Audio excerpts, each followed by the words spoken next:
සුබ දවසක් සියලු දෙනාටම. කේන්දරයේ තියෙන සෙනසුරු ගහයා ගැන හඳුන්වා දීමක් කරන්නයි හදන්නේ. සෙනසුරු රාශි 12ට පිහිටන විදිය පුජ්‍යලයෙන් පුජ්‍යලයට විවිධාකාරයි. ඒ අනුව ඔබගේ කේන්දරයේ සෙනසුරු ඉන්නේ කොතනදයි කියලා බලාගන්න මම සරලම ආකාරයට කියා දෙන්නම්.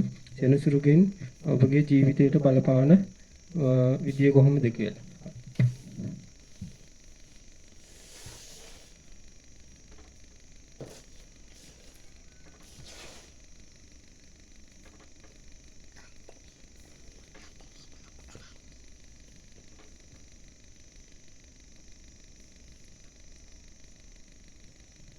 මෙන්න මේ විදිහට තමයි ඔබේ කේන්ද්‍රයේ දල සටහන ඇත්තේ. මෙතන ලක්ෂ්නේ තියෙනවා. එක එක්කෙනාගේ ලක්ෂ්නේ වෙනස්.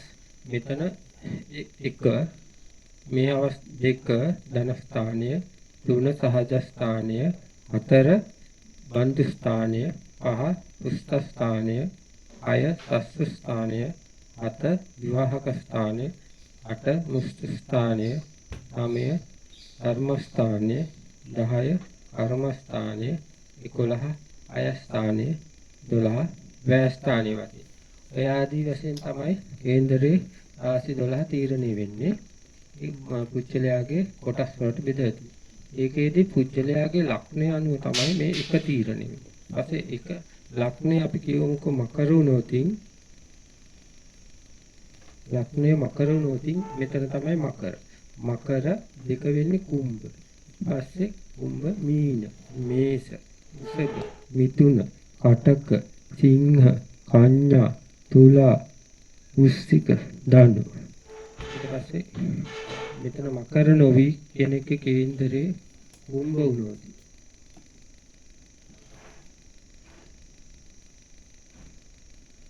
කුම්භ වුණොත් එක කුම්භ.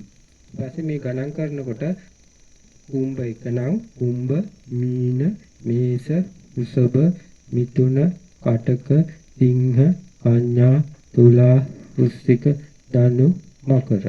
ඔය විදිහට තමයි අපි මේ ග්‍රහයෝ ඉන්න විදිය බලාගන්න කේන්දරේ ගණන් කරගෙන යන්නේ. ඒකෙදි අපි ගත්තොතින් එක කියන ස්ථානයේ කෙනෙක්ගේ සෙනසුරු ඉන්නවා නම් මෙතන යෝගකාරකයි. ඒකෙදි සස යෝගය යෙදෙනවා. සස යෝගය පැවිදි යෝගයක්. ඔය මහාන වෙලා ඉන්න සියලුම හාමුදුරුවන් මේ සස යෝගයේ ඉඳලා තමයි මහාන වෙලා ඉන්නේ. හැබැයි එහෙම මහාන වුණාට පස්සේ මේ යෝගේ තියෙනවා නම් පැවිදි යෝගය සිවුරු අරින්නේ නැහැ. හැමදාම මහාන දම් පුරාගෙන ඉන්න බලනවා. අනිත් එක සස යෝගයේ තියෙන සියලුම දෙනා මහාන වෙන්නෙත් නැහැ. ඒගොල්ලෝ මේ ජීවිතයේ එක එක අවස්ථාවලදී ජන්ම රාස කාලවලදී වෙන දස කාලවල වලදී ඒ තැන්කට යොමු වෙන්න වාසනාවක් නැති වෙන කෙනෙක් රසයෝගයේදලා මහාන නොවුණු කෙනෙක් සාමාන්‍ය ජීවිතේ ඉන්නෝ නම් අනිවාර්යෙන් එයයි ආගම දහමට ලැබී හොඳ ගුණ ගහපත්කම් තියෙන කෙනෙක් වෙනවා. එහෙම නැත්නම් ඒ කෙනාගේ එච්චර යහපත් තත්ත්වයක් පෙන්වන්නේ නැහැ. ඒක හැබැයි වෙනසුරු එක. වෙනසුරු සාමාන්‍යයෙන් එකට හොඳ නැහැ. මේ මොකද එකේ ඉන්නෝ නම් හිස තමයි එක කෙනෙක්ව හඳුන්වා දෙන්න හැකේ. හිසේ සෙනසුරු ඉන්නවයි කියන්නේ එයා නිතරම හිතන්නේ ජීවිතේ දුක මත පිහිටා තියෙනවා. දුක් විඳින්න ඕන ජීවත් වෙන්න.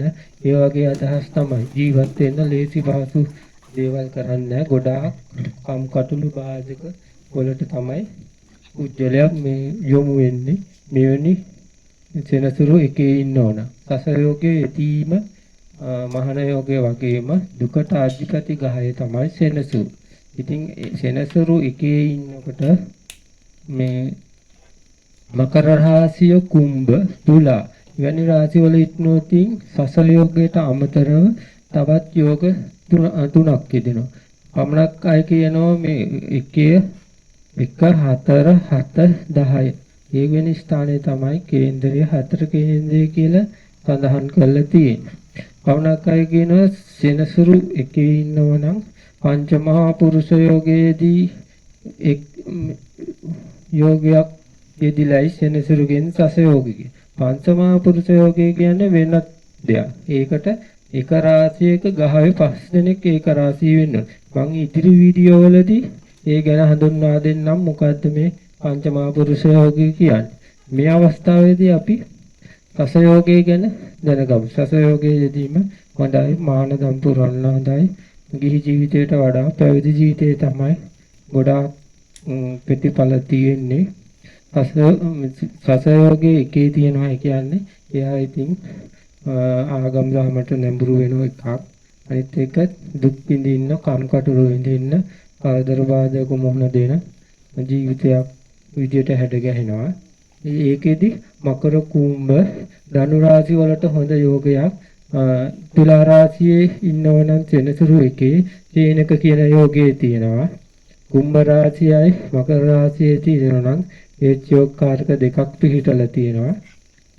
ඒක මම ඉදිරියේදී කියලා දෙන්නම්. ඊට පස්සේ එකේ වෙන රාශි තියෙනවා. මීන රාශිය, වෘෂභ රාශිය, ඒ වගේ රාශි වල ඉන්නවනම් සමයි. ඒකේ සම ප්‍රතිඵල තමයි දැනගන්න පුළුවන්. හොඳ ටික අර මං කියපු ගහචාරයට වැඩිව සාමාන්‍ය තත්ත්වය තමයි බලපාන්නේ.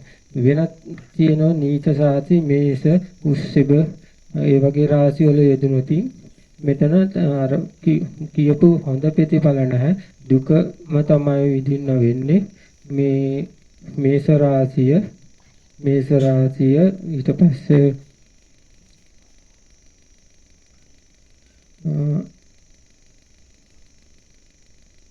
මේෂ රාශිය තමයි ගොඩක්ම හොඳ නැත්තේ, නීචයි. එකේ ඉන්නකොට ප්‍රතිඵල වල හැටියට සෙන්සුරු අතේ පය රෝගාබාධ, පියාගෙන් වෙන වෙන පියාට ආමාශගත රෝගාබාධ, ඒ වගේ ගමේ අතහැරලා යන්න තරම් ප්‍රශ්න ගැටලු යෙදෙනවා. ඒ වගේ දෙයක් තමයි සෙනසුරු එකේ ඉන්නකොට. අපි ඊට පස්සේ බලමු සෙනසුරු දෙකේ ඉන්නකොට මොන වගේ දෙයක් කියලා. දැන් දෙක මෙතන දෙක කෙනෙක්ගේ ධනස්ථානේ. ධනස්ථානයට සෙනසුරු යනවා කියන්නේ ඒ හොඳම නැති පිහිටීම. මොකද ධනය කියන්නේ පුජ්‍යලයට අවශ්‍යම දෙයක්. සෙනසුරු එතෙන්ට ගියාට පස්සේ ධනය විනාශ කරන. තනිකර හිඟා ගන්න වෙන යෝගයක් තමයි සෙනසුරු දෙකේ ඉන්නකොට වෙන්නේ. මේක ඉතින්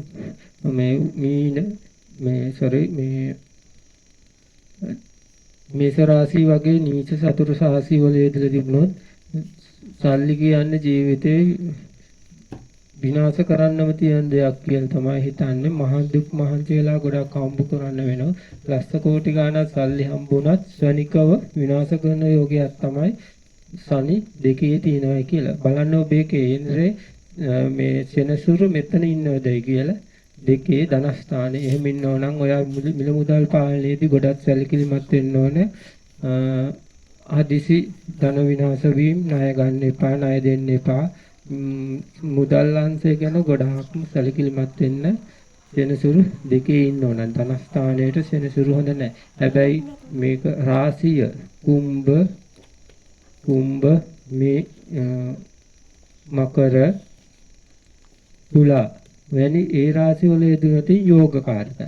ඊට පස්සේ වෙන්නේ සල්ලි ගලාගෙන එනවා, නතර කරන්න බෑ. ගඟට කපන ඉනි වගේ මේ ප්‍රයෝජනයක් ගන්න බෑ. ඒ රාශි වලට හොඳ නිසා සල්ලි ලැබීම තියනවා, පැවැත්මක් නැහැ. ඒකෙදි බලන්න ඔබේ කේන්ද්‍රයේ සෙනසුරු මේ ස්ථානයට ඉන්නවා නම් ඔබ දැනටමත් මුදල් අතින්, මිල මුදල් අතින් ගොඩක් ප්‍රශ්න වලට යෙදිලා ඇති. ඊට පස්සේ සෙනසුරු මෙතන සහජස්ථානේ. සහජස්ථානේ කියන්නේ කෙනෙක්ගේ අධ්‍යාපනය පෙන්වන ස්ථානේ. අන්න ඒ ස්ථානයේ සෙනසුරු ඉන්නව නම් අධ්‍යාපනයට ගොඩක් හොඳයි. ඒ පොඩි ළමයින්ට ඉගෙන ගන්න වයසේ ඉන්න කට්ටියට සෙනසුරු මේ ස්ථානයේ යෙදিলা ඉන්නව නම් උපතින්ම ඉගෙනීම් පිහිටීමේ ශක්තිය තියෙනවා. ඒ ශක්තියත් එක්ක ඔහුට ඇහුණු පමණින් ඉගෙනීමේ ශක්තිය තියෙනවා. මේ රාශිය මකර තුලා කුම්භ වැනි රාශි වල හිටියොත් ඉගෙනීම 100%ක්ම හොඳයි. කුඩා කාලේ හොඳ මේ අධ්‍යාපනයක් ලබන්න ශක්තියක් තමයි සෙනසුරු සහජස්ථානයේ යෙදීම. ධන මුදල් ලැබීම, යහපත් විදියට ලැබෙනවා. ඒ නිසා තමයි සෙනසුරුට බය වුණාට කට්ටිය සෙනසුරු නරක ගහයක්ම නෙවෙයි හොඳ ගහයකුත් නෙවෙයි. ඒකෙදි කියන්නේ සෙනසුරු කේන්ද්‍රගත වන ආකාරය අනුව තමයි සෙනසුරු පුජ්‍යලයට හොඳ නරක තීරණය කරන්නේ. ඒ නිසා අපි ඒකට කරන්න හැකි එකම දේ තමයි කුසල් දහම් වඩමින් හොඳ ජීවිතයක් ගත කරන්න, පින් දහම් කරන්න. එතකොට තමයි මේ වගේ දැන්වල මේ ගහයෝ එදිලා යහපත් ප්‍රතිඵල හම්බුවේ. ඊට පස්සේ සෙනසුරු මේ ස්ථානයට ආවොතින් බන්ධ ස්ථානේ ඥාති පෙන්නන ස්ථානයට සෙනසුරු ආවොත් මේ හොඳ රාශියක් වෙලා මකර කුම්භ තුලා රාශිය වල තිබුණොත් හොඳයි.